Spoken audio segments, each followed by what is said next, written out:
Mogaraku. Yes. Hello? Hello? Ndati mogaraku.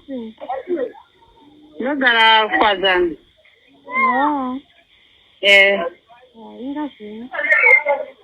Ngazangu. Afana ziyana mebuka afana kugancha kuonera tazeti nani narifu.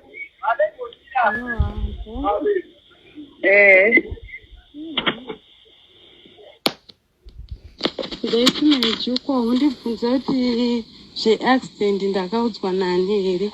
Undibvunza here kuti zveaccident yapapa Denzel ndakaudzwa nani. Papa Denzel akapa mapurisa namba dzegirlfriend. Girlfriend dzakatofonera mama kumbari.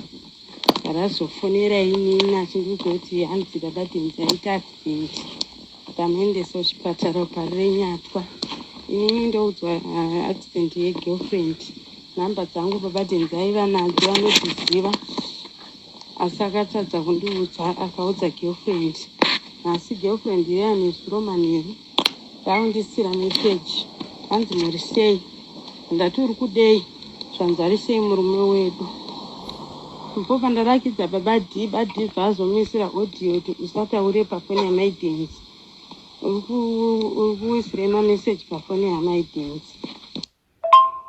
Sosoma message. Ndikukumbira usataurire papo.